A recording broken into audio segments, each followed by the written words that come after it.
আসসালামু আলাইকুম। আমাদের অভিমানী প্রধান উপদেষ্টা এখনও নাটক করছেন, এখনও খেলছেন। অনেকের কাছে সেই বিষয়গুলো পরিষ্কার হয়ে উঠছে এবং অনেকে সেই মন্তব্যগুলোই করছেন। আচ্ছা, শনিবার সন্ধ্যায় বিএনপিকে, এনসিপিকে, জামাত ইসলামীকে কেন বৈঠকের জন্য ডাকা হলো? বৈঠক সম্পর্কে বলছি, তার আগে একটু মনে করিয়ে দিই। গত 9.5 মাসে প্রধান উপদেষ্টা রাজনৈতিক দলগুলোর সঙ্গে যে বৈঠকগুলো করেছেন, নিশ্চয়ই আপনাদের মনে পড়ে, এর সবকটিই প্রায় যখন তিনি বিপদে পড়েছেন অথবা কোনো বিষয়ে যখন সিদ্ধান্তহীনতায় ভুগছিলেন সরকারের উপদেষ্টা, তখন রাজনৈতিক দলগুলোর সঙ্গে বৈঠকে বসেছেন। যেমন ভারত বিরোধী অবস্থান কেমন হবে সেই বিষয়ে একবার সবাইকে ডাকলেন। আবার 15ই আগস্ট বঙ্গবন্ধুর মৃত্যুবার্ষিকীতে যে সরকারি ছুটি ছিল সেটি বাতিল করা হবে কিনা সে বিষয়ে ডাকলেন। এরকম যখনই কোনো রকম সমস্যায় পড়েছেন নিজের জায়গা থেকে, তখন রাজনৈতিক দলগুলোকে ডেকেছেন। কিন্তু নির্বাচন ইস্যুতে বা অন্যান্য ইস্যুতে, জাতীয় গুরুত্বপূর্ণ ইস্যুতে কখনোই রাজনৈতিক দলগুলোর সঙ্গে বসেননি। এবারও তিনি বিপদে পড়েছিলেন মানে তিনি বিপদ অনুভব করছিলেন। সেনাপ্রধান গত 21শে মে অফিসার্স অ্যাড্রেসে যে জনপ্রত্যাশার কথাগুলো তার কণ্ঠে প্রতিধ্বনিত করলেন, সেখান থেকে মনে হলো যে তিনি সম্ভবত বিপদে পড়তে যাচ্ছেন। এবং যার কারণে আমরা কিছু নাটক দেখলাম পদত্যাগের। তার পরবর্তীতে কেউ কেউ তাকে পরামর্শ দিল, বিশেষ করে এনসিপি, জাতীয় নাগরিক পার্টি, যে সবাইকে নিয়ে রাজনৈতিক আলোচনা করতে হবে, সবাই যে তার সঙ্গে আছে সেটি প্রমাণ করতে হবে। সেই জায়গা থেকে প্রাথমিকভাবে শনিবার বিএনপি, জামাতে ইসলামী এবং এনসিপিকে ডাকা হলো। রোববার আবার সর্বদলীয় বৈঠক ডাকা হয়েছে। এখন এই বৈঠকে গিয়ে বিএনপি কী করলো? বিএনপির অবস্থাতেও মানুষ অনেক হতাশ, অনেক। তারা সেই গতানুগতিক দাবি তুলল, না তুলে উপায় নেই, কিন্তু কতখানি কথা আদায় করতে পারলো? বিএনপির দাবিগুলোর মধ্যে কি আছে বা কী ছিল যেটি গণমাধ্যমকে জানিয়েছে? তারা ডিসেম্বরের মধ্যে নির্বাচন দাবি করেছে, তারা একটি রোড ম্যাপ দাবি করেছে, তারা নতুন যে দাবিটি সাম্প্রতিক সময়ে সংযোজন হয়েছে, সরকারের দুই ছাত্র উপদেষ্টা আসিফ মাহমুদ সজীব ভুঁইয়া এবং মাহফুজ আলম, সাথে জাতীয় নিরাপত্তা উপদেষ্টা ডক্টর খলিলুর রহমান, তাদের অপসারণ দাবি করে উপদেষ্টা পরিষদ পুনর্গঠনের দাবি জানিয়েছে। আর এর বাইরে আওয়ামী লীগের বিচার বা আওয়ামী লীগের যারা অপরাধী তাদের বিচার চলবে। পরবর্তী যে নির্বাচিত সরকার আসবে সেই সরকারের সময় বিচার অব্যাহত থাকবে, তার জন্য নির্বাচন থেকে থাকবে না। আর সংস্কার যেগুলো হওয়ার কথা বা ঐকমত্য ভিত্তিতে যেগুলো সিদ্ধান্ত নেওয়া হবে সেগুলোও চলবে, নির্বাচিত সরকার এসেও বাকিগুলো করবে, এই কথাগুলো। এখন সাংবাদিকদের প্রশ্ন ছিল যে এর পরিপ্রেক্ষিতে প্রধান উপদেষ্টা কি বললেন? বিএনপির উত্তর হচ্ছে, যেমন যুগ্ম মহাসচিব সালাউদ্দিন আহমেদ বলছেন, আশ্বাসের বিষয় ওনারা দেখবে। তো ওনারা তো দেখেই আসছে, আপনারা কি আদায় করলেন? আসলে কতটুকু বিএনপি আদায় করতে পারছে বা পারছে না, বিএনপি কতটা ক্ষতির সম্মুখীন হচ্ছে কি হচ্ছে না, এটা তো একান্তই তাদের নিজস্ব বিষয়, তাই না? মানুষের যদি প্রত্যাশা বা মানুষের যদি চাওয়া, কত দ্রুত একটা নির্বাচন অনুষ্ঠান করা যায়, যদিও বিএনপি সেই দাবিগুলো করছে, কিন্তু বিএনপির যে মাঝে মধ্যে কথাবার্তা বা যে কর্মকাণ্ড, সেখানে মানুষ হতাশ। তারা নরম গরম খেলা খেলেই যাচ্ছে। কী লাভ হলো এই বৈঠকে?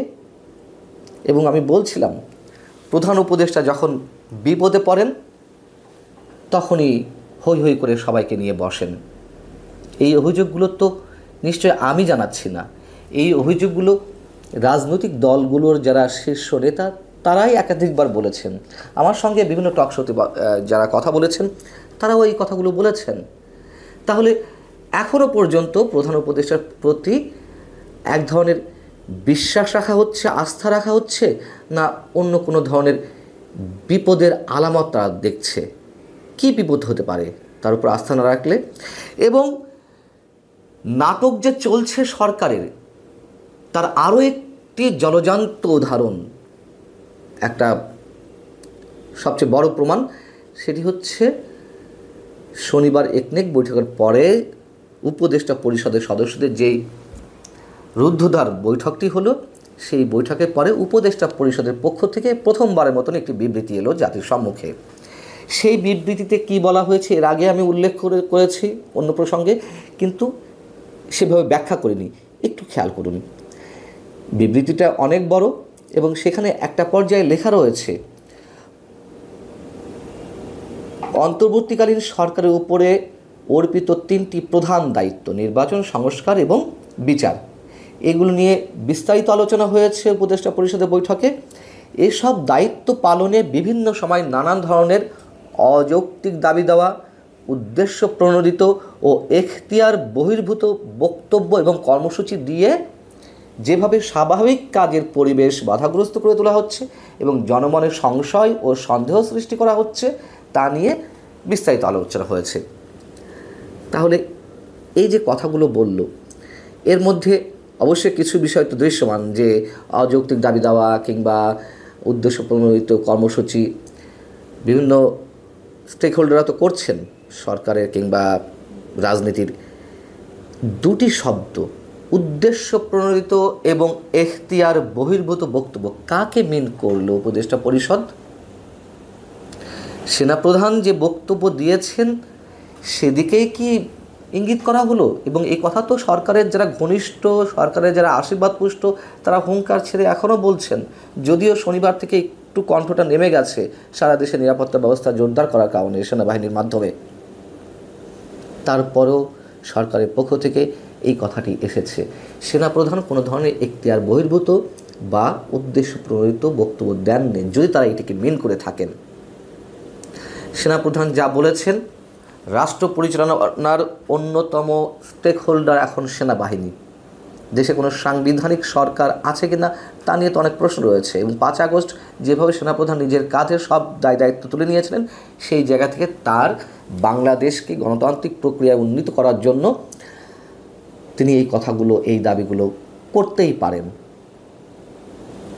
তাহলে যে নাটক করে গত 2 দিন মানুষের দৃষ্টি অন্যদিকে ডাইভার্ট করার চেষ্টা করা হোক, অথবা নিজের জনপ্রিয়তা যাচাই করা হোক, যেই পদত্যাগের বিষয়টি আমরা শুনেছি, তার পরবর্তীতে এসে আবার এই ধরনের শব্দ সরকারের বিবৃতিতে উল্লেখ করা অবশ্যই একটা অন্যরকম খেলার অংশ, নাটকের অংশ। আর বৈঠকে যা হলো তা তো আর নতুন করে কিছু বলার নেই, অশ্বডিম্ব ছাড়া আর কিছুই না। আর বিবৃতিতে আরও কয়েকটি শব্দ উচ্চারণ করেছে, যে পরাজিত শক্তি এবং বিদেশি ষড়যন্ত্রের মাধ্যমে ইত্যাদি ইত্যাদি অনেক কিছু হচ্ছে। এগুলো হচ্ছে নিজেদের দোষ ঢাকার জন্য।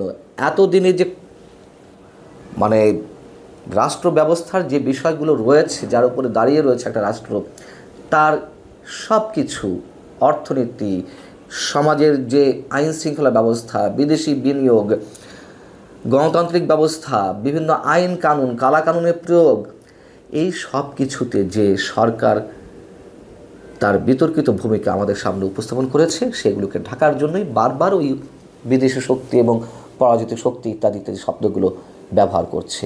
এগুলো মানুষের বুঝতে বাকি নেই। দেখা যাক খেলাগুলো কোন পর্যন্ত চলে। নিশ্চয়ই কোনো খেলাই কখনো শেষ পর্যন্ত সফল হয়নি, এটুকু তো আমরা জানি। আল্লাহ হাফিজ, ভালো থাকুন সবাই।